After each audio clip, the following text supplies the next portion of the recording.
Halos buong araw maulan sa malaking bahagi ng Luzon. Magpapatuloy pa kaya yan hanggang bukas?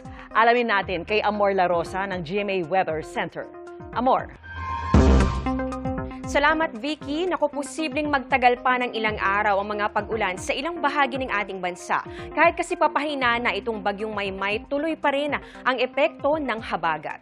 Matapos mag-landfall kaninang alas 2 ng madaling araw sa Magsingal, Ilocos Sur, itong bagyong Maymay, tinawid po nito itong mga kabundukan ng Northern Luzon, kasama po dyan yung Cordillera at ilang bahagi ng Sierra Madre. At dahil po sa interaksyon niyan dito sa lupa ay inaasahan po natin magtutuloy-tuloy yung paghina nito sa mga susunod na oras. Sa latest bulletin ng Pag-asa kaninang hapon, namataan yung sentro nitong bagyong Maymay sa layong 150 kilometers east-northeast ng Ethiague, Isabela. Taglay na lang po nito ang lakas ng hangin nga abot sa 45 kilometers per hour at yung bugso naman nasa 70 kilometers per hour. Kumikilos po yan pa east-southeast sa bilis na 35 kilometers per hour. Ayon sa Pag-asa, posibleng ngayong gabi o bukas po ng madaling araw ay humina na po ito bilang low pressure area.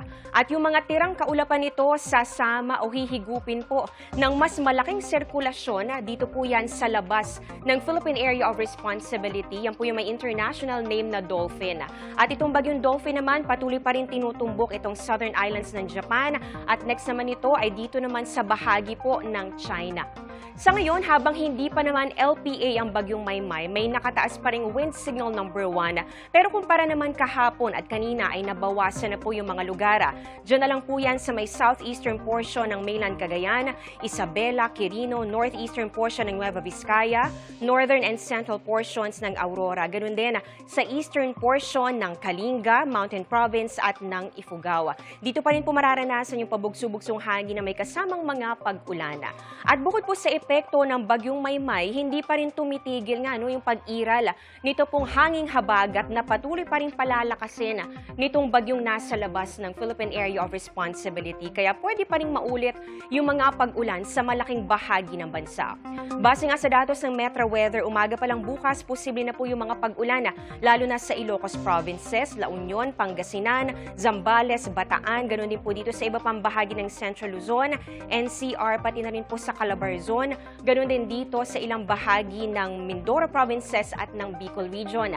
May mga malalakas sa pag-ulan pa rin tayong nakikita, kaya meron pa rin pong banta ng mga pagbaha o landslide.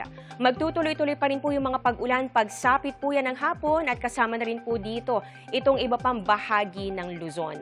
At para naman sa mga taga Metro Manila, maulap at mataas pa rin po ang tsansa ng ulan mula bukas po ng umaga at pwede pong maulit o magpatuloy po yan sa hapon at kahit nga po nakikita natin, pwede pong magpatuloy sa gabi. Kalat-kalat na naman ang mga pag-ulan po ang mararanasan dito po yan sa may Antique, Aklan, ganun din sa may Negros Island Region at sa Eastern Visayas. May mga pag-ulan na rin sa Mindanao, pagsapit po yan ng hapon pero mga panandalian at mga kalat-kalat din. Pero mga kapuso, ayon po sa Pag-asa, pwedeng magtuloy-tuloy yung mga pag-ulan dala ng habagat hanggang weekend o pwede nga na by early next week pa, lalong-lalo na po dito sa Luzon, kaya tutok lang sa updates. Yan muna ang latest sa ating panahon mula sa GMA Weather Center. Ako po si Amor La Rosa, serbisyong totoo ng GMA News.